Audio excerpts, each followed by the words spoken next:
Apesar de nunca ter se falado tanto sobre os direitos das mulheres, de o machismo ser cada vez mais condenado socialmente, os números de feminicídio continuam crescendo no Brasil.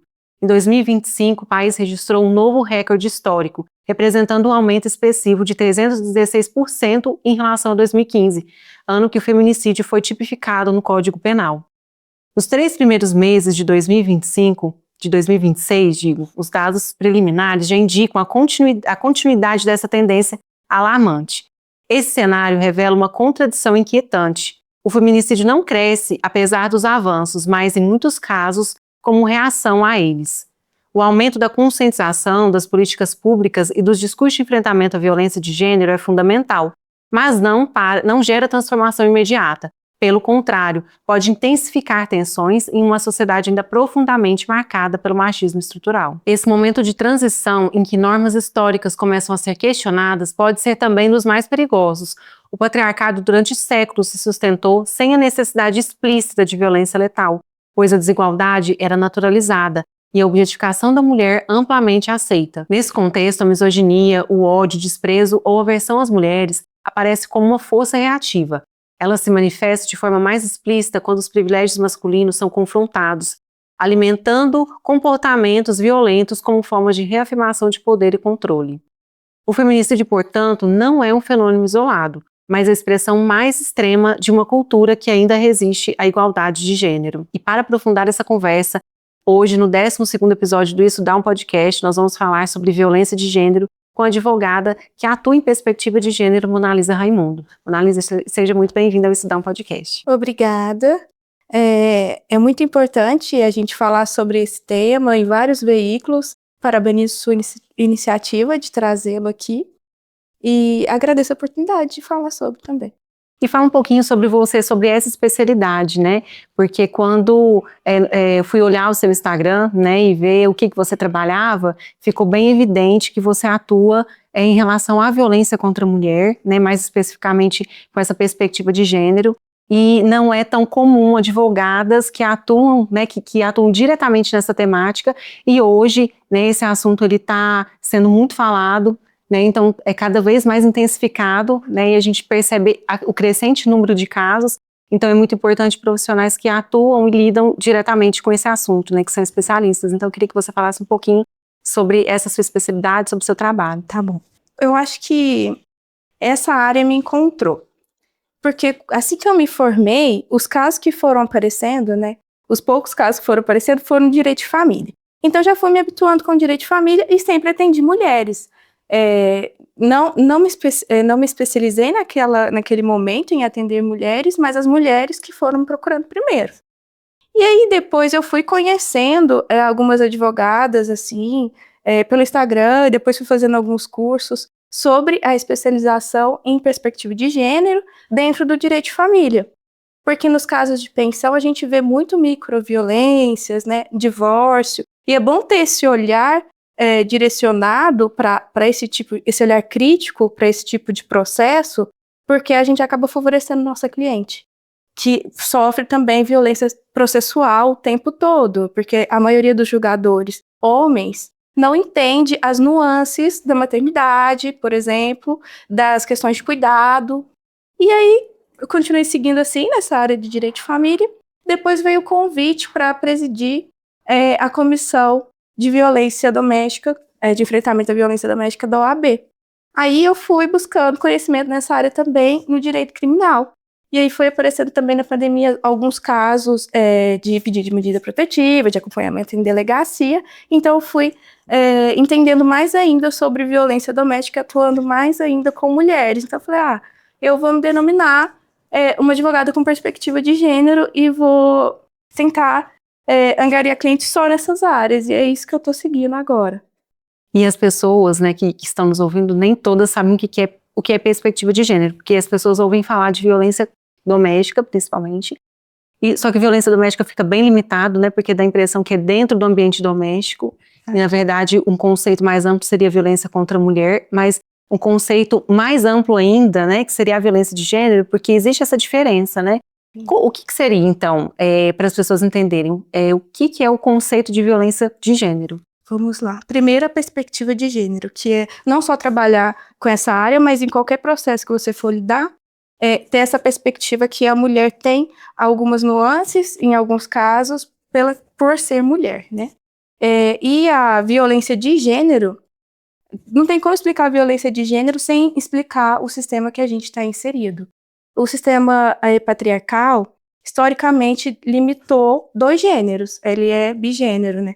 Então, limitou o feminino e o masculino, pelo sexo biológico, sem outros conceitos que hoje a gente entende, como mulheres trans, homens trans, enfim.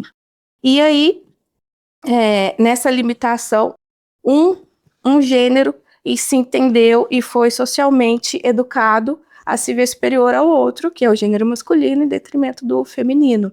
Então, essas violências foram geradas aí. Por quê? O homem foi submetido a um estereótipo e a mulher a outro. E nessa construção social, se legitima alguns tipos de violência para o silenciamento da mulher, para minar a autonomia da mulher, e também reforça que o homem tem que ser um provedor, tem que ter coragem, tem que ter força e tem que exercer essa força de alguma forma. Então, a violência de gênero é quando se entende que um gênero é superior ao outro e, por isso, comete alguns tipos de violência. Agora, entrando na esfera da violência doméstica, é isso que você falou sobre o ambiente familiar, o relacionamento íntimo, às vezes até o convívio no meio doméstico, por exemplo, vizinhos também podem ser enquadrados na Lei Maria da Penha. E aí, para ser configurada essa violência doméstica, a gente trouxe, né, o direito trouxe a Lei Maria da Penha para separar esses crimes dos crimes de gênero, porque nem toda violência de gênero é violência doméstica, mas toda violência doméstica é uma violência de gênero. A violência de gênero é mais ampla, a gente tem aí importunação sexual, alguns crimes sexuais que não estão no ambiente doméstico, enfim. Então, a violência doméstica especifica os crimes cometidos apenas no ambiente doméstico, ou com o convívio familiar, ou na residência, seja a vizinhança, a residência daquela vítima ou a residência do agressor dela. E a violência doméstica, então, precisa ter uma relação afetiva. Ela pode ser uma relação atual ou pode ser uma relação com o ex também, já configura a violência doméstica. Isso, o ex também. Se eles já tiveram algum tipo de relacionamento, pai também pode cometer violência doméstica, irmão. Agora é um pouco complexo porque a violência contra a mulher, ela não necessariamente é doméstica. Entendi que a violência doméstica ela é uma violência de gênero, é um tipo de violência de gênero, mas a violência contra a mulher, por exemplo, um stalker de uma mulher que a mulher não conhece a pessoa e acaba que, já teve caso assim, né, inclusive na nossa cidade, e o stalker, o homem começa a persegui-la e ele não enquadra como violência doméstica, né, nessa situação. Existem leis que amparam essas situações, porque a Lei Maria da Penha está mais voltada à violência doméstica. Então hoje você acha que existe um furo aí nesse sistema de proteção à mulher por esse motivo ou não? Existe, acho que muita coisa ainda a ser regulamentada, né? Esse projeto de lei que condena a misoginia é um avanço, que acredito que vai melhorar nesse aspecto, mas vamos adentrar nele depois. Agora, sobre as outras tipificações, a gente encontra, igual o stalking, a gente encontra amparo no Código Penal, e além do stalking tem também a pornografia de vingança, que tem uma lei específica, e deixa eu ver outro exemplo que a gente pode trazer de violência de gênero que tem uma lei específica. Tem também uma lei específica sobre vazamento de dados. Que é aquela lei Carolina Dickmann. A Carolina Dickmann é sobre a hacker, né? Propriamente dito. E depois eu vou consultar aqui o nome da lei, que também é o nome de uma mulher. Mariana Ferrer. Não, também é projeto de lei, né? É projeto de lei. Mas tem um que traz mesmo a pornografia de vingança, que é quando eles tiveram um relacionamento, ou nem precisa, mas tem um artigo específico para quando eles tiveram um relacionamento. E essa lei, a Lei Rose Leonel. A Rose Leonel foi uma jornalista que sofreu pornografia de vingança. Um ex-companheiro dela filmou ela e depois divulgou esses vídeos íntimos e com um tom de ameaça. Então, tem essas outras leis, a lei da importunação sexual, do stalking, que tem amparo no Código Penal, também cabe indenização. Muitas pessoas não sabem que esses crimes de gênero cabem indenização. Toda cliente minha, eu alerto sobre isso, e ela, nossa, então eu ainda posso receber uma indenização sobre isso. Eu falei, pode, porque lá na lei penal é estipulada uma indenização, mas você pode, no campo civil, até aumentar esse valor. Até porque imagina assim que a mulher parece ser uma coisa... então ela vai tirar proveito disso. Não é, na verdade, por exemplo, essa situação de stalker. A mulher, ela acaba tendo sérios problemas psicológicos, né? Desenvolve crise de ansiedade em decorrência disso. Porque imagina uma pessoa te perseguindo, né? Te enviando mensagem, uma pessoa que você não tem relação. Agora, na violência doméstica, quando a pessoa tem a relação, também é tudo muito intenso, né? A questão do desgaste emocional. E hoje não é só isso, né? A questão do risco de vida também, né? A mulher que sofre violência doméstica, ela corre, se for reiteradas vezes, além das questões psicológicas, existe o risco de vida, porque o feminicídio está aumentando exponencialmente, né? Talvez até fica até um pouco contraditório. Por que o feminicídio está aumentando num contexto de mais orientação, de mais informação, de mais política pública, de mais lei de proteção à mulher? Parece que a gente vive em um processo assim, então adianta, mas adianta. É porque a gente está num momento de transição histórico, né, onde as mulheres que eram caladas, silenciadas, talvez o número de feminicídios, ou por vezes era menor mesmo, porque o homem não tinha necessidade de matar, porque ele tinha o poder, né, naquela relação, e talvez aí quando ele percebe que ele perde esse controle e a mulher consegue falar, não, existem políticas públicas que protegem ela, pode ser que aí nesse momento o feminicídio, né, aumenta por isso, mas é um processo, é um momento histórico, um processo, mas a gente precisa passar por esse processo para a gente haver realmente, para ter mudanças estruturais, né, que vão ocorrer, por exemplo, na formação dos adolescentes, dos meninos que estão crescendo hoje. Só que a realidade que a gente está vendo hoje dos meninos é que também não está, né, com a pornografia, com a misoginia, né, a gente vê que talvez o nosso futuro ainda não seja tão bom entrando aí precisa. no feminicídio, realmente existe esse avanço de mais denúncias, né?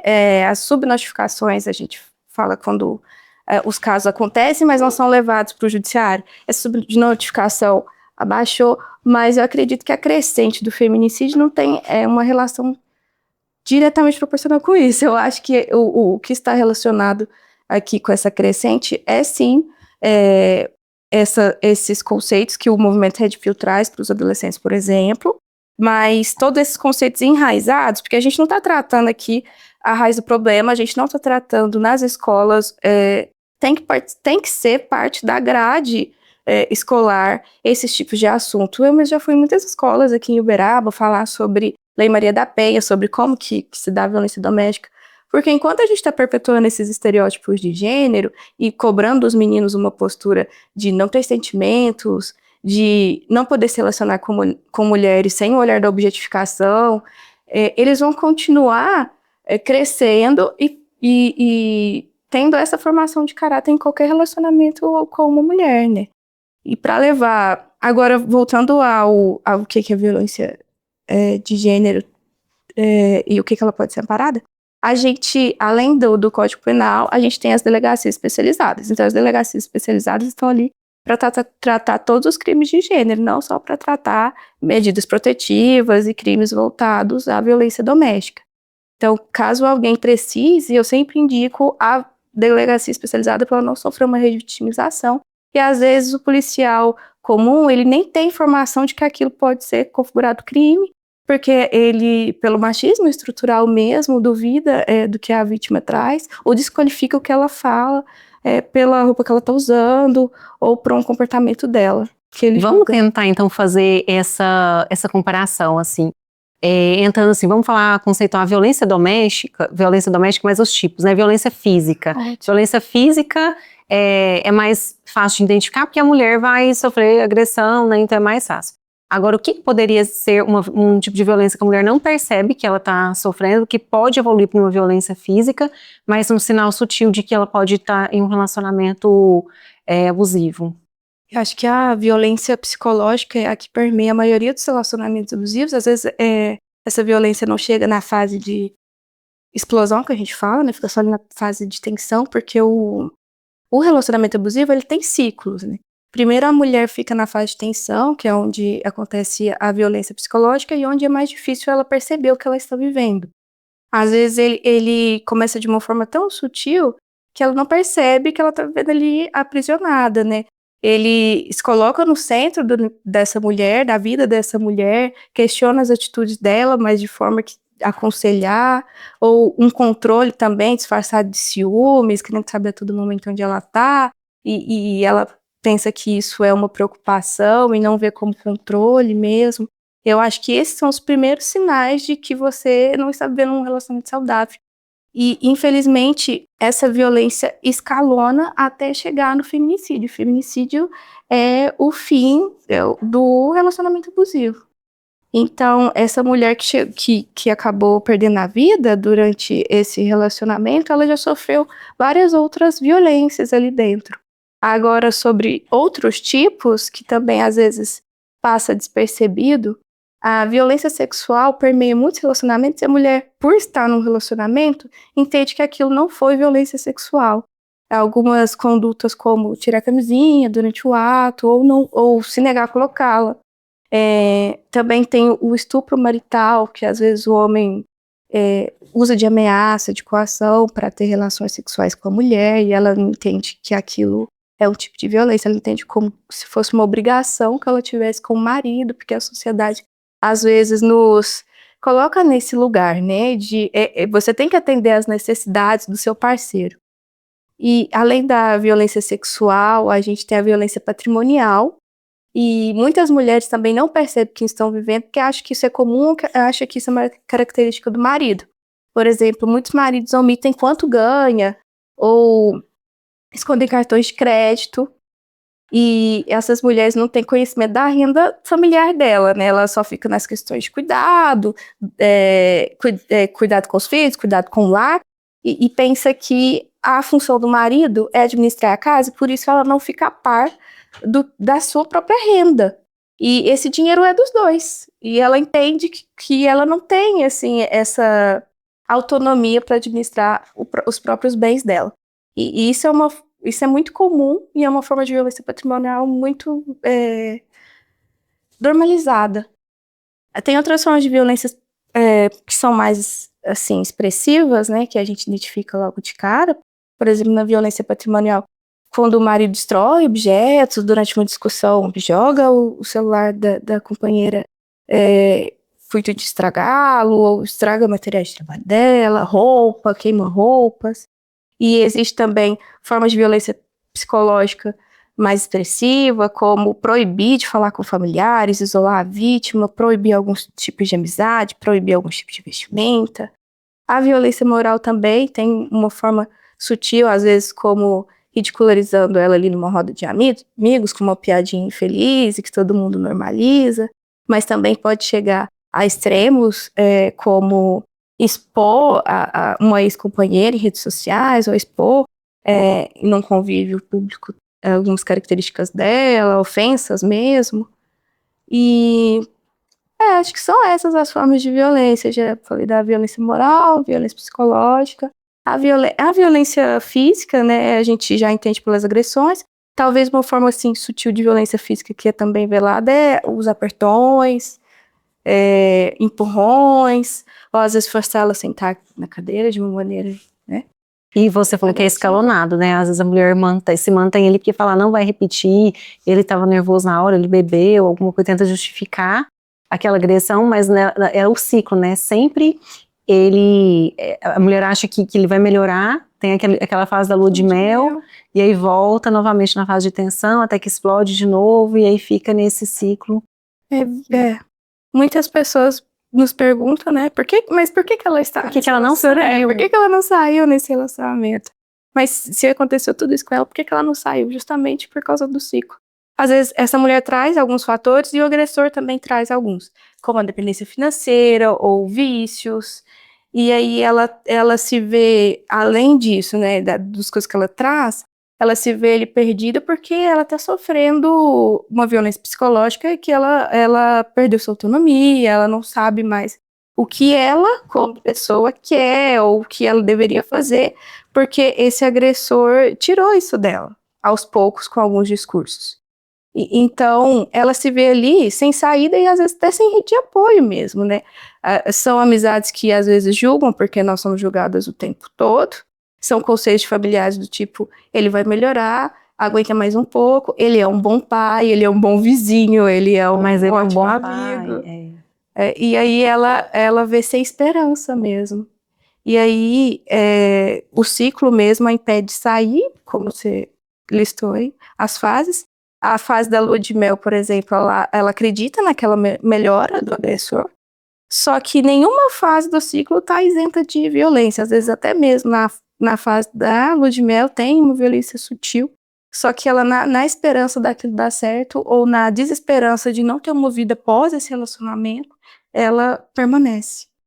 Então você acha que a questão do aumento do feminicídio não tem a ver com o fato das mulheres estarem falando mais não, mas sim, talvez pode ser porque no Código Penal a tipificação do feminicídio é a partir de 2015, né? Sim. Então antes desse marco, os crimes existiam, mas a mulher que morria em decorrência de um feminicídio era calculada ali como homicídio, né? Então não era, não entrava na estatística do feminicídio, né? Pode ser que uma das causas seja essa também, né? Mas talvez seja pelo fato das mulheres, né, tentarem. Você acha que as mulheres estão procurando mais, estão tentando sair mais desse tipo de relação? Eu acho que sim. Pelo menos, assim, com a minha experiência com elas estão mais abertas a entender, pelo menos. Uma parcela delas, né? Infelizmente, nem todas. Mas uma parcela delas estão mais... Eu acho que é essa disseminação de informações que a gente tem por causa das redes sociais. Muitas estão bem informadas sobre o que é, onde denunciar também. Delegacia especializada, muitas não sabiam que existia. E pelo menos em Uberaba, a delegacia especializada faz um excelente trabalho, porque se ela não quiser nem denunciar, eles têm um trabalho de aconselhamento lá com psicóloga, enfim. Então, essa mulher está tendo mais acesso, né, ela está podendo falar mesmo. Então tem onde recorrer. Onde recorrer. Agora, eu falei até uma coisa perigosa, porque se eu falei assim, se elas falam mais não, o número de feminicídios aumenta porque elas estão saindo daquele relacionamento. Na verdade, não, porque se ela fica no relacionamento, aí que ela realmente tem um risco de morte, né? Quando ela fala que não e tá saindo daquela relação, ela tá saindo de um relacionamento, e claro que ela precisa ter um apoio do Estado, né? Uma vez que ela tá ali naquela relação e não tem um apoio. E como que seria um apoio? Denunciando, né? E usando que seja a medida protetiva a seu favor, né? Se ela não utilizar, realmente o risco se mantém. Mas é o fato de permanecer e não de sair. Isso. Né? Porque se eu falo aqui que é o fato de estar, das mulheres estarem falando mais não, que é por isso que os homens estão mais reativos, né? E ocorrendo feminicídio. Não, eu acho que não tem a ver essa lógica. Mas eu acho que, assim, eu entendi. Eu acho que você quis dizer que é o que realmente acontece, que quanto mais a gente impõe o não, e quanto mais a gente se expõe, mais repressão a gente sofre.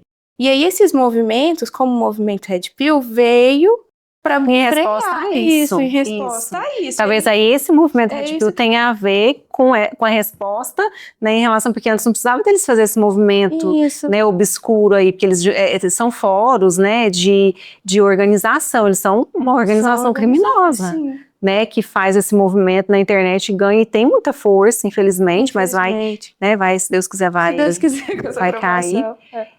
Mas realmente, né, é o que você falou, tem mais a ver com isso, com o fato desse movimento do Red Pill fortalecer esses homens misóginos aí a cometerem esses atos, porque né, entende a mulher como objeto, né, começa a objetificar a mulher, e aí vem ganhando força. Inclusive isso é muito perigoso com o adolescente, porque o adolescente está na fase de formação.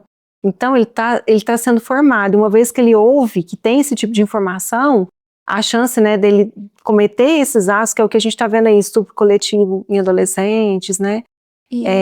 Então, assim, realmente a gente tem muito o que fazer, né? Se a gente não falar disso, se a gente não movimentar e passar essas orientações, porque as pessoas às vezes discutem algo que elas não sabem nem, por exemplo, a lei da misoginia.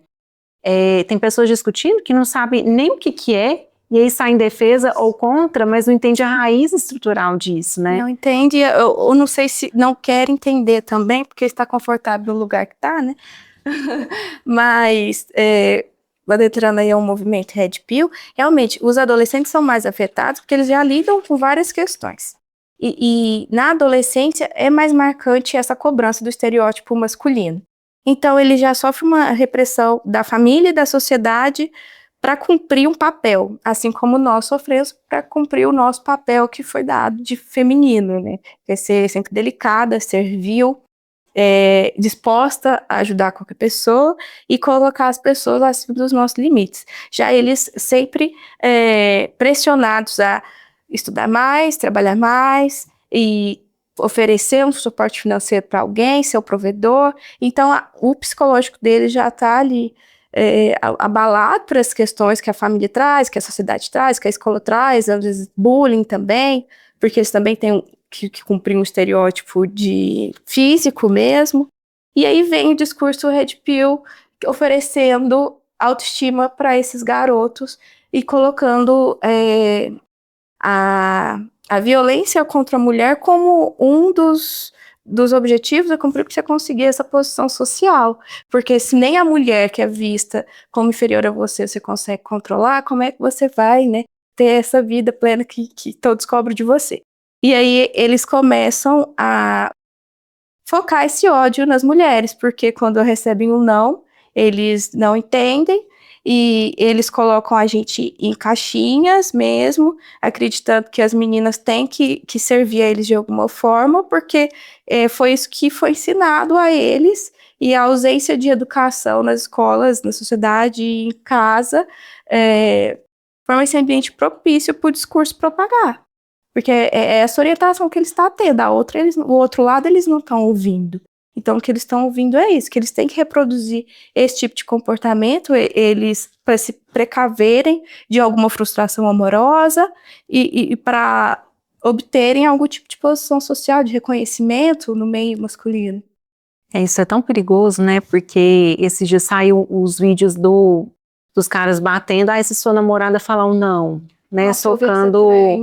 E uma trend, sim. Então, é muito perigoso isso, imaginar que no Brasil, mas no mundo, né, não tem uma lei específica que coíbe isso, porque isso é a propagação da misoginia, do machismo e da violência contra a mulher. Então, enquanto isso, né, não for trabalhado, é o que você falou, o adolescente, ele está consumindo, ele está formando a personalidade dele conforme o que ele está consumindo na internet, porque os pais estão ausentes muitas vezes, não sentam para conversar, não passam valores, não ensinam, e o companheiro do adolescente, da criança, é o celular. Então ele está sendo formado pelo que está falando, pelo o que a pessoa do outro lado está falando. Se for ensinamentos bons, ótimo, mas aí se cai num grupo Red Pill e ele se identifica por algum motivo, e por qual motivo ele se identifica, como você falou, baixa autoestima, necessidade de se reafirmar, né, de querer elevar o seu ego, então ele encontra essas lacunas aí no movimento Red Pill, que a gente começou, eu, por exemplo, nem sabia que existia, eu comecei a ver que existia depois desses casos de feminicídios que vêm sendo amplamente divulgados na mídia, que a gente começou a entender essa relação, esse movimento e o que é isso, porque eu mesmo, que, por exemplo, trabalho com esse tema, é pouco tempo, né, que a gente começou a ouvir falar sobre Red Pill, sobre esse movimento, isso é recente. E há quanto tempo isso não existe? Nossa, sem a gente saber disso? Mas agora que está vindo à tona. Só que o que eles reforçam do discurso já existe entre a sociedade há muito tempo. Então, os meninos já estavam habituados, e aquele discurso não foi estranho, foi só mais interessante para eles. E tem alguns movimentos Red Pills muito sutis que as pessoas, por exemplo, seguem e não sabem que é Red Pill. Eu já vi, por exemplo, eu não posso falar o nome aqui, senão a gente processar. Eu sei qual. Mas tem alguns e o pessoal segue, não imaginava que era, e aí a pessoa sutilmente, assim, coloca frases misóginas o tempo todo e fazendo aquele movimento, e muitas mulheres seguindo sem saber que trata-se, né, de uma misoginia, que nada mais é, como você explicou muito bem, né, de objetificar a mulher, de diminuí-la, de descaracterizá-la, né, de colocá-la numa posição submissa. Né, por exemplo, o homem, a mulher depois dos 30, ela já não sei, ela perdeu o valor de mercado, como se ela fosse uma mercadoria, um produto. Aí já vem, né, a objetificação. Então, muitas mulheres também não se estranham com esses discursos, ou até perpetuam eles, por isso, porque elas já são ensinadas que elas ocupam mesmo um lugar na prateleira, como diz a Valesca Zanello, né? Nós sempre queremos ser a melhor para ser escolhida por um homem. Então, a gente tem que ter uma carreira exemplar, a gente tem que ser perfeito em tudo, tem que ter um corpo perfeito. Uma mulher virtuosa. É verdade, uma mulher virtuosa do lar, né? Então, quanto mais a gente avança na prateleira, mais a gente tá ali sobre o olhar masculino para ser escolhida. De vencimento, porque a gente é um objeto que tá ali para ser. Mas a mulher era isso, né? Se a gente for olhar décadas passadas, o que os pais estavam aí planejando o casamento para a mulher casar naquele tempo, se passasse aquela idade já não, eu tô assistindo Dona Beija, né, que é a série. Bom. Então, assim, aí mostra essa questão essa série é muito legal, porque mostra muito essa questão do machismo estrutural. É escancarado, assim, dá pra gente ter noção. Isso, claro, né, em outras épocas, mas na nossa época, não sei a sua idade, nem não vou te perguntar, mas, por exemplo, na minha época, eu ouvia da minha avó, ela falar para outras pessoas assim, mas antes dar o conselho para alguma amiga, alguma vizinha, alguém, mas antes ele do que sem ele, que era coisas que ela ouvia. Também eu já ouvi muitas coisas do tipo. Hoje a gente já vem assim, acho que essa geração já não tá ouvindo esse tipo de coisa das mães, tanto, mas claro. Mas ainda vem de forma sutil, como se você tivesse que ser perfeita o tempo todo. Acho que ainda existe essa cobrança entre as meninas. E também existe essa cobrança de você ser validada a partir do olhar masculino. Então, elas sempre estão buscando isso. Aí, às vezes, o discurso red pill é até atrativo para elas, porque elas entendem que quanto mais eu cumprir esses objetivos, mais perto eu vou estar de um parceiro.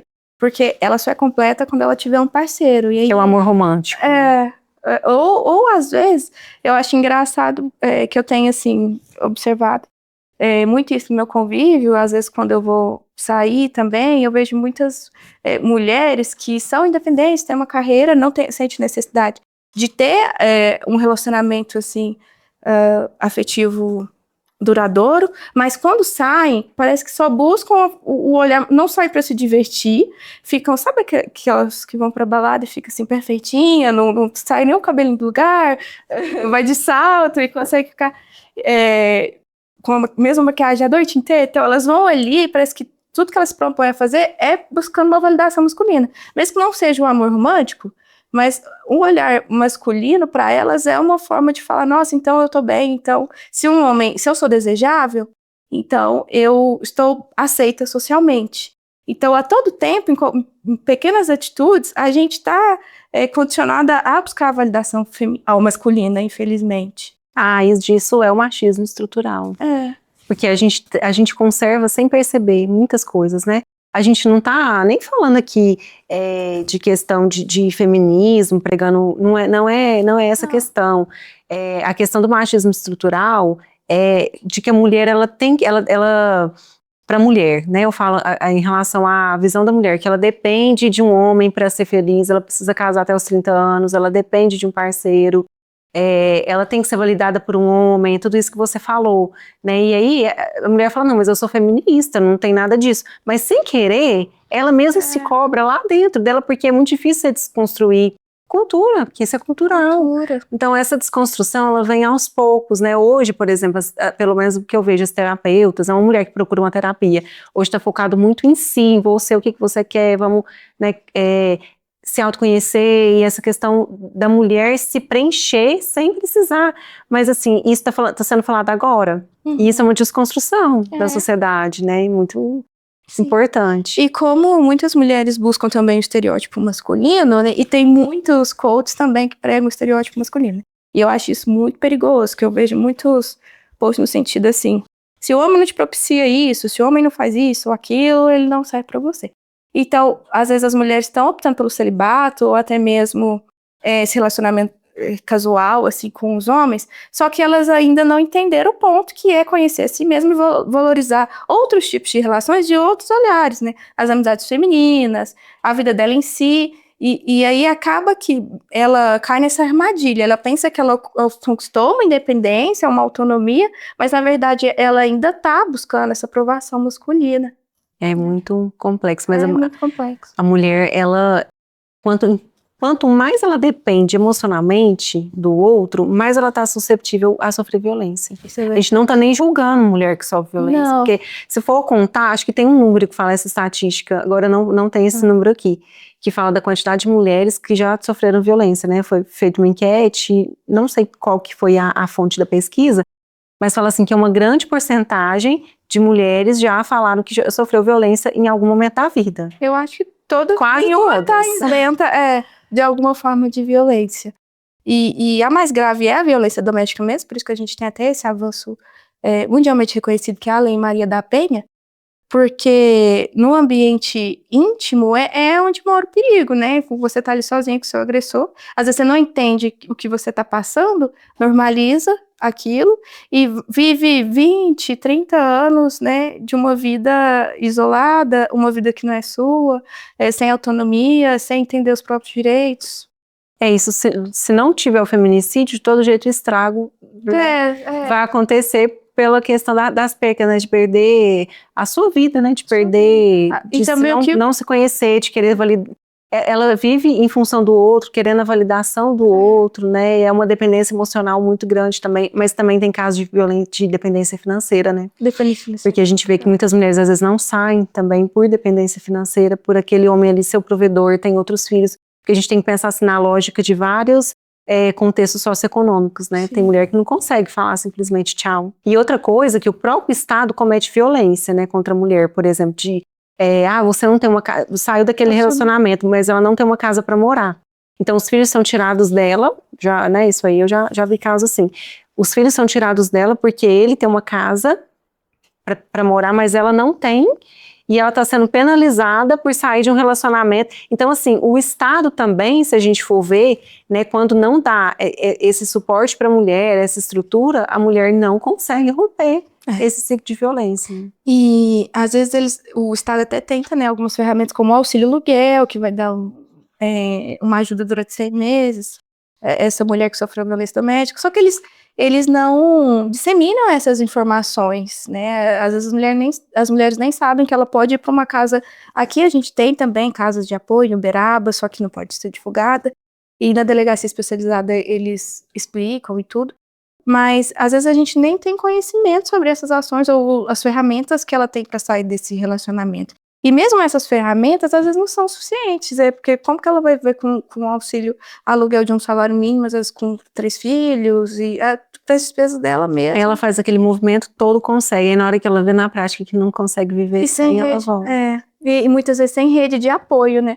E acho que é muito importante a gente se cobrar sobre isso, porque quase todas nós já conviveu com uma amiga ou uma familiar que passou por um relacionamento abusivo. Às vezes a gente nomear as coisas para ela já ajuda, porque quando a gente tá dentro daquele relacionamento não consegue enxergar a realidade. E isso, assim, na psicologia, eles até fazem uma análise com... Esqueci o nome da síndrome, acho que é a síndrome de Estocolmo, quando a vítima tem essa atração pelo... eles até fazem essa análise, e também os traumas gerados por um relacionamento abusivo são, às vezes, traumas equiparados a trauma de alguém que já passou por acidente ou por algumas questões de vida ou morte mesmo. Então, além desse trabalho, é um trabalho, assim, multidisciplinar, né, com essa vítima, para ela conseguir sair desse ciclo. Tem um trabalho com uma profissional de psicologia, com uma advogada especializada, o Estado com as suas ferramentas. Então, é muito difícil uma pessoa sozinha buscar tudo isso, ou conseguir entender tudo isso para sair dessa relação. Aqui em Uberaba, acho que a gente pode falar do fluxo em Uberaba, aproveitar, né? Que tem um Centro Integrado da Mulher, né? Que faz esse atendimento. Então, lá tem um atendimento de psicologia, né? De assistente social, tem advogado também, né? Tem, eles, na delegacia especializada, tem alguém que atua pela defensoria pública, e aí se você não tiver condições de arcar com uma advogada, pode ir até lá e recorrer à defensoria para entender mais seus direitos sobre essa área da família, né? E aí lá na delegacia, se quiser levar a queixa adiante também, só mulheres vão atender, e elas vão te explicar como que funciona o trâmite ali na ação penal, porque muitas pessoas disseminam informações como que você vai estragar a vida desse homem e tudo. Mas, na verdade, o que é crime mesmo é o descumprimento da medida protetiva. Você vai ali para resguardar a sua vida, porque se você está sendo ameaçado ou sofrendo algum tipo de violência doméstica, ela pode escalonar por um feminicídio, eles vão te afastar do lar e aplicar a medida protetiva, e o agressor vai ter conhecimento da penalidade que ele pode sofrer caso ele volte a agredi-la. E então, assim, o que pode acontecer ali para ele naquele momento É se ele descumprir. é se ele descumprir apenas. Então você está fazendo, na verdade, algo para te proteger, não é para punir o homem e deixar ele solto com mais raiva, não é isso, né? É para afastar ele, ter ele um tempo de afastamento. E tem tornozeleira, algum dispositivo? Foi aprovada a implementação de tornozeleira eletrônica, eu acho que vai começar a valer a partir do mês que vem, se eu não me engano. E tem o botão do pânico também, né? Então, não precisa ter esse receio de prestar uma denúncia. Se você optar por não prestar a denúncia também, você vai ser só aconselhada ali. Eu acho muito importante esse trabalho que eles fazem em Uberaba. Também tem um redirecionamento, às vezes a vítima é de um abuso sexual, tem um redirecionamento para o hospital escola, como hospital referência, para que eles têm lá já um setor para coletar os dados, né? E enviar já direto para a delegacia especializada. E além disso, o processo civil é muito importante, porque você tem que regulamentar aquela relação. Um divórcio, uma pensão alimentícia, às vezes uma pensão para ela mesma, né? Porque ela não sabe que ela tem esse direito, mas ela pode exigir uma pensão para ela e para os filhos. Então, eu acho importantíssimo o trabalho que eles realizam lá em conjunto, né, do Centro Integrado. Muito, nossa, hoje a mulher, assim, as políticas públicas, né, estão bem mais fortalecidas para proteger a mulher, né? Claro que com suas peculiaridades, né, se um trâmite particular vai andar muito mais rápido, vai ter um advogado para acompanhar e vai ter uma ação mais rápida, consequentemente, porque a defensoria tem vários casos para lidar. Mas em relação à proteção, fica garantido, né? Sim. E tem o trabalho da patrulha de prevenção da polícia. Nossa, é lindíssimo esse trabalho, né? Trabalho. E eles têm um WhatsApp que passam para a vítima, e eles entram em contato com o agressor, ficam, assim, vigiando o comportamento dele. Qualquer coisa é só a vítima acionar também. E aqui a gente tem a guarda municipal também especializada. Isso é muito importante. Só que eu acho que às vezes o desafio é a mulher entender que é uma violência e procurar. Porque em relação à estrutura, né, existe já uma estrutura muito forte para proteger leis, né? Agora, claro, que é o que você falou, né? Tá perfeito? Lógico que tem que avançar. Mas a questão, o ponto maior é a mulher entender que é uma violência, né? Ela conseguir sair desse lugar. E parar de escutar esses mitos sociais, né? Muitas mulheres entendem que ela vai participar do processo criminal, por exemplo. Não vai. O máximo que ela pode fazer é prestar seu depoimento na qualidade de testemunha. Mas ali no processo penal, a vítima é tida como Estado, porque é um crime contra o Estado. Não. Para não revitimizar ela, no caso. Isso. Então ela nem participa disso, dessa condenação. Então ela não tem que ter esse peso de achar que ela é a culpada por uma condenação, até porque o único culpado de qualquer ato de violento ali é o próprio agressor mesmo. E a gente, como sociedade, tem que desempenhar essa função de disseminar essas informações, igual você falou, para ela entender o que ela está passando. Outro trabalho importante é com o agressor, com o próprio agressor, né? Acho que não dá tempo da gente aprofundar aqui, mas e esse agressor que recebeu a medida protetiva, né, foi orientada ali sobre as condutas, talvez até tenha sido preso, foi pego em flagrante, tudo. O que muda para ele, né? Porque a partir do momento que ele não tem mais aquela relação com aquela mulher, ele vai encontrar outra parceira, ele vai repetir tudo de novo, né? Se a gente não trabalhar também o agressor e essa desconstrução do agressor, o que leva ele a agredir, né? O que leva ele a ter esse comportamento? Então é muito complexo, né? Assim, as políticas públicas envolvem as mulheres porque tem que protegê-las. Existem políticas públicas para o agressor, mas são ainda pequenas, mínimas, né, para poder atuar nessa raiz aí do problema, né, com cada um também. E além do Estado falhar nesse sentido de trazer o diálogo para os homens, a gente também falha, porque a gente normaliza algumas condutas. Então, quando um homem que não paga pensão senta com você numa mesa e expõe, às vezes, o que ele está conquistando, vou dar aquele toque de, mas e por que pro seu filho você não provê tal coisa? Ou quando um amigo objetifica uma mulher e traz, né, insinuações numa roda com demais pessoas, as pessoas têm que dar um toque sobre o que ele está fazendo, nomear o que ele está fazendo, e quanto mais a gente convive com isso, deixa passar, mais o agressor entende que ele está fazendo nada, que ele está fazendo é normal. Ele não consegue entender, ele acha normal. É normal, porque ele foi educado assim, a sociedade normaliza, as músicas trazem referências também de objetificação, a televisão, então como que ele vai entender o que ele está fazendo? Quero depois até entrar em detalhes em relação a isso, né, que é a misoginia, que é o projeto de lei, mas eu queria te perguntar antes da violência vicária, porque a gente está falando de família, é um termo que eu não conhecia, né, e eu vejo muito sobre violência, estudo muito, né, mas eu não conhecia esse termo, aí eu fui conhecer agora com aquela história, né, da mãe que perdeu os 2 filhos, que foi, assim, muito nítido, foi cruel, né, foi o extremo, né, da violência vicária. Esse termo vicária, eu fui procurar saber, e eu acho que muita gente não sabe, e às vezes ele é sutil, que passa, e as mulheres não conseguem entender. Aí eu queria que você falasse um pouquinho sobre violência vicária. Muitas mulheres vivem isso no dia a dia, eu vejo muito nos processos de família. Só que agora está escalonando para esses casos mesmo de homicídios, né? Mas a violência vicária começa ali quando o homem utiliza o filho para atingir a mulher. Por exemplo, nos processos de família, quando se estipula visitas, guarda, ele costuma usar umas ameaças para conseguir ou atingir a vítima ou tentar ter um convívio com ela.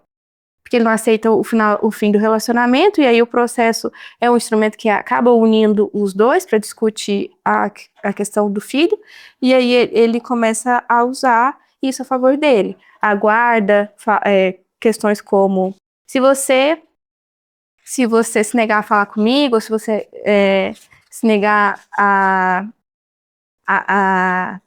permanecer aqui nesse convívio familiar, eu vou pegar a guarda do seu filho, você nunca mais vai ver seu filho. Ou visita mesmo, mas eu não vou visitar mais nosso filho enquanto você não me responder, eu não vou pegar mais o nosso filho nos dias determinados, enquanto você não terminar esse novo relacionamento, enfim. Aí ele vai perpetuando essa violência contra essa mulher através do filho, que às vezes é até filho dele mesmo. E aí acaba chegando em extremos, igual o ano passado teve 2 casos, teve esse que você citou e teve um também em Porto Alegre, que o pai ligou para a mãe minutos antes de jogar o próprio filho da ponte, falando, olha o que você fez eu fazer. E ligou, não, mandou um áudio. E aí depois ela ouviu esse áudio e já tinha acontecido o que aconteceu. Meu Deus. Isso a gente, nossa, é surreal, a gente tá falando do extremo. É extremo. Mas tem tanta coisa sutil também que as mulheres às vezes não percebem, né? Coisa assim de, talvez o homem não tá querendo voltar, ou o relacionamento nem reatar, mas o próprio motivo de querer fazer retaliação, né? Usar para retalhar, assim, algo. Ou continuar o controle também. De alguma forma. E o convívio mesmo, ele tem essa necessidade de continuar tendo esse convívio com a vítima. E como o filho tá ali, ele acaba usando ele como instrumento. Eu costumo aconselhar, assim, as minhas clientes ao contato zero. E quando há a presença de relacionamento abusivo, e às vezes até já uma medida protetiva anterior, a gente consegue no processo, comprovando esse cometimento de violência, nomear uma pessoa para fazer essa ponte com o pai da criança. Então é o contato zero da mãe com o pai, a gente chama de contato zero. Você nomeia uma pessoa ou algum psicólogo infantil ali do judiciário ou alguém da sua confiança, e aí essa pessoa vai falar das necessidades do filho para o pai, e nesses casos também nunca é determinada, não pode ser determinada a guarda compartilhada, a guarda é unilateral, então ela não precisa compartilhar decisões da vida do filho com o pai, e a visita também tem esse tempo menor e monitorada pela pessoa que você nomeia. Gera bastante, eu não sabia que tinha toda essa esse amparato, assim, né, em torno disso, porque tem casos realmente muito graves, né. Por isso que é importante ter essa perspectiva de gênero, para não passar esses pontos batidos. Porque como que você trata um divórcio e uma pensão alimentícia de um relacionamento conturbado, de um relacionamento abusivo que existiu, o cometimento de violência, como você trata um relacionamento normal? Não tem como, porque uma que não tem consenso, não tem abertura de diálogo, e você tem que levar para o judiciário o que essa mulher sofreu e por que a gente precisa agir de determinada forma. Porque senão vai ser mais do mesmo, porque o judiciário, como é muito também, tem muitos processos, enfim, está muito congestionado, ele sempre tem umas decisões assim genéricas, guarda compartilhada é sempre determinada na maioria dos casos. E aí, se você não levar essas nuances para ele, essa decisão vai ser uma perpetuação da violência contra essa mãe. E às vezes a mãe fica, não todos os casos, né, tem casos que pode ser o pai, não tô querendo generalizar, mas às vezes a mãe, na maioria das vezes a mãe que tá nesse local, né, de sofrer isso, de ser a que sofre toda essa manipulação, né. Sim, sim, a violência vicária nada é do que uma extensão da violência contra a mulher se estendendo para o filho dela. Mas o objetivo central é atingir ela. A mulher. Atingir ela. Então, a misoginia machuca, mata e estrutura a violência. Nem todo ato machista é misoginia. É isso que a gente tem que deixar bem claro. Então fazer uma piadinha numa roda, o colega de trabalho, né, tratar a mulher de uma forma indiscreta, né, não é isso. Isso é machismo, né, com certeza é uma atitude machista. Mas ele vai ser preso porque ele fez uma piada, porque ele falou que ela está de TPM, porque, né, fez alguma coisa nesse sentido? Não, isso não é misoginia. Ele pode, né, ter, na misoginia, é claro que existe ali todo o conceito machista, mas uma atitude só não é o conceito de misoginia que está sendo tratado, né? Quando tudo passa a ser chamado de misoginia, o termo perde força, e isso acaba favorecendo justamente quem pratica a violência mais grave. Então, enquanto esse debate ficou aberto, né, para a população, e o povo brasileiro debate da forma que quer, né, polarizando, porque o brasileiro tem muito disso, de virar tudo política, tudo ser política e tudo ser polarizado. Então começa a ter político de estimação a defender uma ideia porque aquele político falou algo que eu nem entendi o que é, mas eu vou defender. Se ele falou que não é legal, então eu vou defender que não é.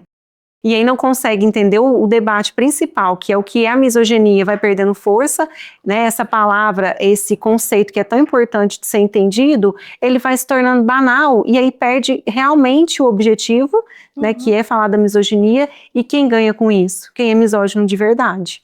Vai ganhando mais espaço, o movimento Red Pill vai ganhando mais espaço para continuar propagando. Então a gente está vendo uma espécie de inflação semântica, eu gostei desse termo, inflação semântica, que é colocar no mesmo nível um colega de trabalho machista e mal educado e grupos organizados que promovem ataques sistemáticos contra a dignidade feminina, esvazia o conceito e enfraquece o debate, porque isso tudo só faz enfraquecer, né, o debate e atingir o objetivo. É essencial diferenciar o que é crime do que é comportamento reprovável. Sem essa clareza, a gente perde a precisão e também perde força. O Brasil ainda precisa avançar muito na compreensão concreta das desigualdades de gênero. Então, achei fantástico a sua especialização, né, de ser uma advogada na perspectiva de gênero, porque faz muita diferença a sua atuação no processo de família com a perspectiva de gênero para uma família que sofre violência, ou para uma mulher, nem só família, para uma mulher que sofre violência. Né, então muda completamente o foco, né, e a sensibilidade do judiciário também. Sim, sim. E a gente tem também um protocolo com perspectiva de gênero, que é uma decisão do CNJ, então todo operador do judiciário tem que seguir essas diretrizes, e aí entra não revitimizar uma vítima, analisar também com esse olhar. Então, hoje, esse viés meu não é só uma doutrina, é algo que tem que ser seguido pelo judiciário. Então, se a gente apontar ele para o judiciário, apontar ali como ele tem que atuar, ele vai atuar dessa forma, porque é uma diretriz que ele tem que seguir, uma determinação que ele tem que seguir, por causa do Conselho Nacional de Justiça. Aí, tratando agora esse projeto de lei, você falou muito sobre esses esvaziamentos de pauta, né, que estão trazendo. a extrema-direita no Brasil adotou esse discurso de que toda e qualquer conduta machista que é moralmente reprovável vai ser considerada misoginia, que eles vão responder de 2 a 5 anos por falar que uma mulher está de TPM no trabalho, que os empregadores vão deixar... Ontem eu participei de um debate, e aí eu era apoiadora do projeto de lei e tinha alguém contra. E eles só levantaram, as pessoas que eram contra, só levantaram esses pontos de empregabilidade feminina, como se isso fosse legítimo, um empregador não contratar mais uma mulher por medo das suas falas machistas ou seu comportamento ser condenado. Então, eu acho que a sociedade tem que rever mesmo essa forma de lidar com as mulheres em qualquer ambiente, mas esse receio de ser penalizado não condiz com a realidade, porque o que o projeto de lei traz? Nos seus primeiros dispositivos, traz diretrizes para implementar esse discurso sobre gênero, sobre violência contra a mulher nas escolas e também na sociedade, e políticas públicas, campanhas, enfim. E aí depois ele vem já com as tipificações trazendo a misoginia como um crime contra um grupo, né, contra as mulheres como um todo. Então não é uma ofensa individual, é uma ofensa coletiva, assim como traz os movimentos hate pills. Então está bem claro quem que vai ser penalizado por isso, porque se alguém ofender uma mulher, ofendendo, colocando ela no lugar de subordinação, um lugar vexatório, humilhatório, ele vai incorrer nesse tipo penal. Mas se esse homem só tratar ela com esse machismo estrutural do dia a dia, essas condutas moralmente reprováveis, não vai ser levado ali igual é levado ao crime popular. O judiciário vai saber fazer essa diferenciação do dispositivo de lei e do social. Essa aplicabilidade é outro desafio, né, depois, quando implantada, para realmente entender, o judiciário compreender o que vai ser aplicado ou não, né, porque também é muito sutil, uma linha muito tênue, né, do que seria, mas assim, é o que pra gente, né, eu falo linha tênue ali para quem não consegue entender, mas por isso que é importante as pessoas entenderem e compreenderem, né, uma piada com uma turma ali é um machismo, né? É algo que é importante, mas isso não vai caracterizar um crime para ele responder como crime. Mas a partir do momento que aquilo ali é feito de uma forma, né, que a mulher ou outro grupo de mulheres tem prejuízos em relação àquela fala, prejuízo seja no trabalho, prejuízo, como você falou, objetificando, diminuindo, né? Isso a gente vê muito claro, assim, dá para perceber movimentos na internet que denigrem a imagem feminina, colocam ela nessa posição, e como não tem lei nenhuma, tá tudo certo. E isso estimula, impulsiona, por exemplo, um grupo de adolescentes a achar normal colocar uma foto das adolescentes e perguntar qual merece ser estuprada. É verdade. Então isso é misoginia. Isso é misoginia. É o extremo disso. Né? Então, não é, é claro que eu acho, né, que também com essa lei, o homem vai pensar 2 vezes antes de falar algo que não cabe. E ele vai começar a mudar, né, e começar a repensar nessa prática machista, que foi muito naturalizada, porque o próprio grupo começa, né, outros homens também precisam se posicionar, de falar, nossa, não tem graça isso.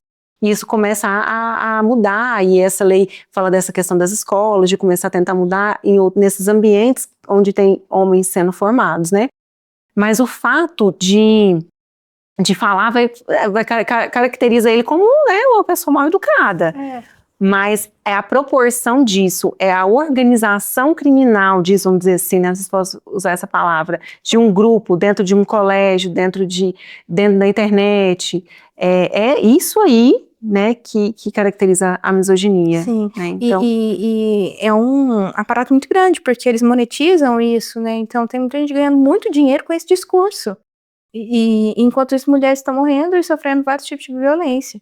Então, o objetivo principal é isso, porque quanto mais essa crescente red pill está infiltrada na sociedade, mais o feminicídio vai aumentar. Então, a gente nunca vai conseguir diminuir o feminicídio se não atuar na raiz do problema.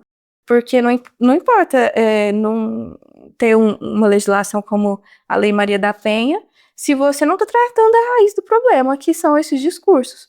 Então, quando a gente cria esses homens para se impor através da violência ou para escolher a gente como se a gente fosse objeto em categorias, quanto mais jovem, quanto mais bonita, quanto mais branca, a gente vai continuar perpetuando esse cenário violento para nós.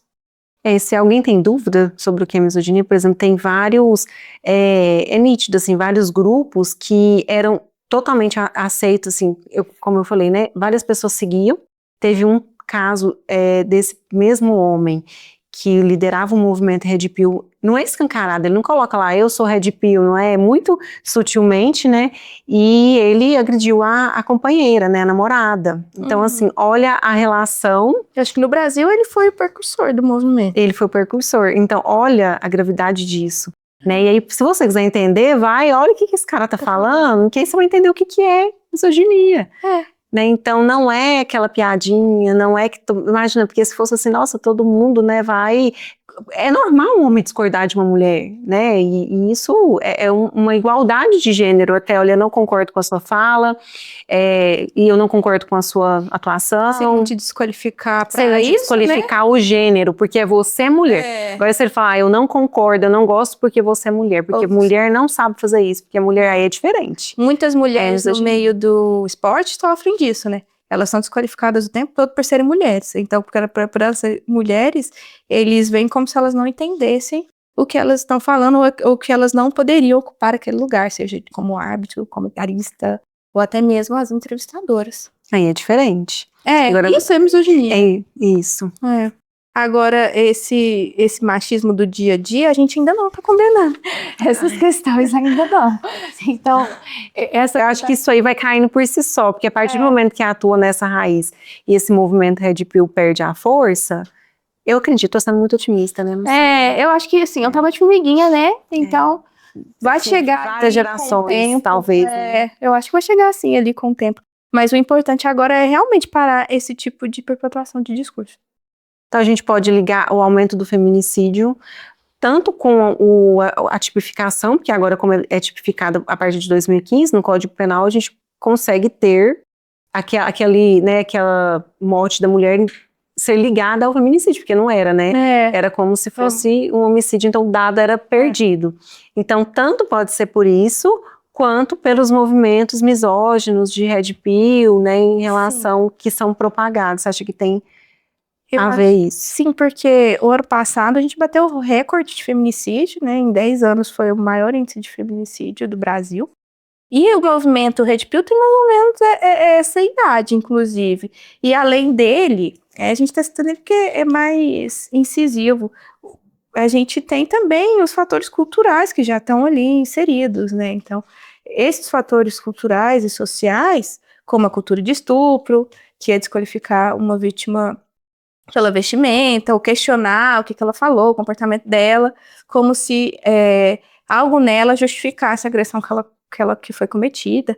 E a objetificação feminina, sempre a gente ressalta os corpos femininos e não o lugar que ela ocupa ou quem ela é de verdade, né? Então, tudo isso propicia... fortalece esse movimento. Isso. Eu acho que a gente falou tudo que era necessário, né? Lógico que tem sempre mais coisa para falar, mas acho que deu pra gente conceituar bastante a violência. Acho que as mulheres que ouvirem vão conseguir entender a importância de nomear, né? Eu sempre falo, por que é importante nomear? Porque eu só sei o que é quando eu dou nome para isso. Então, tem várias mulheres, assim, já passaram por violência psicológica sem entender que era violência psicológica porque não consegui nomear. Então, a partir do momento que você nomeia aquela violência, você entende que é violência. E aí você consegue falar, olha, eu, né, vou sair dessa situação porque eu tô sofrendo violência. Como você falou, né, a violência, ela pode escalonar, né, a violência psicológica, ela pode escalonar para uma violência física, escalonar para um feminicídio. Então, é importante, primeiro, começar nomeando, entendendo o que é violência, saindo desse lugar, né, da mulher achar que é frescura, é mimimi, que o machismo estrutural, ele não é um problema, porque é um problema. Infelizmente, tem mulheres que defendem né?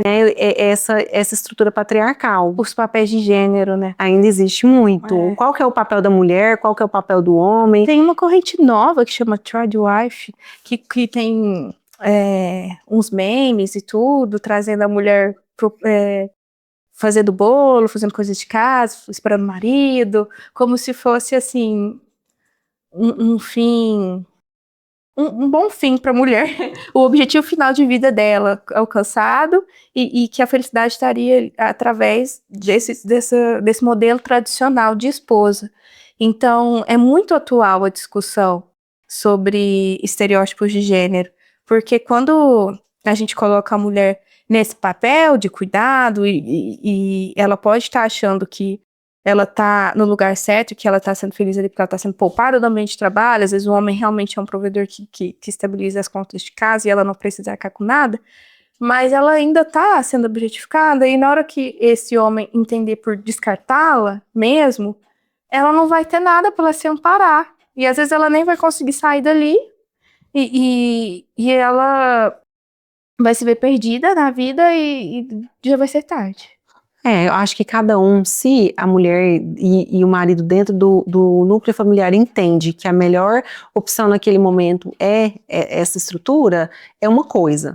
Agora, quando esses movimentos começam a usar isso como o único... Uma romantização. Uma romantização, e que isso é o certo, o ideal, que isso é o ideal de vida, que isso é o correto, que precisa ser dessa forma, ensina isso para as meninas, né, e que não pode questionar essa estrutura, aí começa a ser perigoso, né, aí esse fica já um limiar, assim, um limite muito delicado, né, porque se essa mesma mulher, se ela sofre uma violência, olha o tanto de coisa que ela perde, porque ela acredita que a vida dela é aquilo, então ela vai aceitar a violência como algo natural. E o que você falou, né, se ele descartá-la, também, né, ela não tem Eu tive violência patrimonial também, porque muitos homens fazem isso, né, e às vezes começam a se relacionar com mulheres mais novas, porque foi a lei da objetificação mesmo, né, e aí se separam e essa mulher fica em depressão ou sem uma fonte de renda. Então, é muito perigoso esse discurso, que é atual, da Tradwife, da mulher dona de casa e desse ideal feminino. Nossa, eu vi um movimento que chama antifeminista. E elas falam justamente isso, que elas são contra tudo o que é conquista do feminismo. Mas elas só podem falar isso por causa do movimento feminista, mas elas falam que, eu fiquei assim, sem acreditar que realmente existe no Brasil. Eu vi esse movimento, deve ter outros, eu vi de uma pessoa em questão que propaga esse movimento, e as falas dela é que ela é contra qualquer coisa relacionada ao feminismo, mas ela fala, né, para ela falar, ela só conseguiu isso. Devido a elas estão falando coisa que elas não sabem o que estão falando, e existe todo esse movimento, então assim, fortalece ainda mais a estrutura machista, né, a estrutura patriarcal, que vai oprimir ela mesma. Né, com qual intuito? Ela acho que buscando essa validação masculina, muitas mulheres acham que inseridas nesse grupo, elas não vão ser atingidas. Mas, na verdade, ainda estão sendo oprimidas, apesar de estar ali entre os opressores, né? Esses homens não a veem como uma igual. Assim como ela acha que esse é um ideal correto, eles também acham. Eles não vão escutá-la e ela acaba sozinha. Porque quando ela vê outras mulheres como rivais, ou entende que as mulheres têm que se dirigir à sociedade de uma determinada forma, ela se isola, que ela não consegue ter um convívio saudável com uma mulher. E um homem não consegue ouvi-la ou ser uma presença na vida dela porque a vê como objeto. Então ela fica nessa dualidade e defendendo um discurso que a prejudica. Infelizmente, né, isso ainda, mas acho que as políticas públicas, as leis, né, vêm trabalhando para... porque se condenar esse tipo de discurso, pelo menos vai coibir tanto essas mulheres quanto esses homens a falar tais absurdos nas redes sociais e isso ser levado para a sociedade como um modelo a ser seguido. Então, eu queria te agradecer a participação. Foi muito importante. Esse tema assim, é um tema que precisa muito ser falado. Sim, e tem muitas... Tem muito A assunto. gente, assim, só... Acho que pincelada. tomara que chegue em muitas mulheres que precisam de ouvir, não só quem precisa ouvir, eu acho que todas precisam ouvir, porque toda vez que a gente ouve, a gente consegue abrir a mente mais um pouco, entender, né, o que está acontecendo. Então é muito importante E eu as acho mulheres que- se posicionarem, né, nessa luta. E terem uma escuta ativa também com as suas amigas, com seus familiares. Antes de vir com pré-julgamento, tentar entender a realidade de uma mulher que às vezes está trazendo um relacionamento abusivo para a conversa e você está entendendo assim como algo normal. Então é bom a gente ter essa escuta ativa, sabe, nas relações. Eu deixo esse conselho para a sociedade, porque, igual a gente falou aqui, o feminicídio é o escalonamento dessas demais violências. Então é importante a gente conversar e trazer isso para a nossa realidade todos os dias. Você falou uma coisa muito importante, porque às vezes as mulheres não se escutam. E ela tenta pedir ajuda com as mulheres que estão próximas dela e não conseguem, né, ser ouvida. A todo tempo alguém tenta deslegitimar o que você está falando, né? Às vezes a gente não tem esse olhar crítico nem essa escutativa. Acho que é importante nós, como mulheres, desenvolver isso, seja escutando esse tipo de conteúdo, mas levando para as suas relações mesmo. E o contrário também, a mulher que fica na situação de violência, se a outra mulher que está próxima também falar, eu vou largar a mão, não vai adiantar, né? Para você ajudar uma mulher a sair desse ciclo, requer paciência, né? Nem sempre ela vai conseguir sair de uma hora para outra. É não desistir. Não desiste. Não desiste daquela sua amiga. Não julga também, né? Não desiste que a sua amiga volta pro ex, não julgue ela. Porque tem tanta coisa por trás, assim, mas né, que ela entenda que precisa sair, precisa se fortalecer para sair, porque como você falou, né, o escalonamento ele vai acontecer. Vai acontecer. É a única certeza que a gente tem. Você até trouxe uma frase de que ela não conseguia sair viva, né? É isso. Às vezes. Se ela não conseguir sair, se ela não. Como que é? Se ela sair viva, ela pode não sair viva, mas se ela não morrer, ela vai de todo jeito, assim, ter a vida, morrer em vida, né? Morrer em vida. Sem autonomia, sem independência, sem autoestima. A mulher, ela vai morrendo aos poucos. Ela vai morrendo aos poucos, infelizmente. Então é importante, né, essa paciência também, né, de manda esse vídeo, né, escuta, ó, olha o vídeo que eu vi, que você precisa ouvir, vai trabalhando, né, devagar. E eu sempre falo também, quando eu, né, escuto algum caso e identifico assim, eu sempre indico o Centro Integrado da Mulher, né, aqui em Uberaba, porque é um lugar que ali ela vai conseguir ter uma orientação do que fazer. Aqui a gente trouxe bastante informação, né, sobre o Centro Integrado, sobre os tipos de violência. Então, dá para absorver bastante coisa e levar para o convívio de vocês. Monalisa, para a gente encerrar, eu queria que você deixasse aqui o seu contato, as mídias sociais, para as pessoas que assistirem entrar em contato com você. Tá. Elas podem entrar pelo meu Instagram, que é monalisa_adv, ou pelo meu WhatsApp profissional, que é 34 99260 1497. E aí eu faço consultas online, presenciais. Caso precise, vamos juntas nessa. Para você que chegou até o final, não se esqueça de se inscrever no canal, curte o vídeo e compartilhe para que chegue um número maior de mulheres. E até o próximo episódio do Isso Dá um Podcast.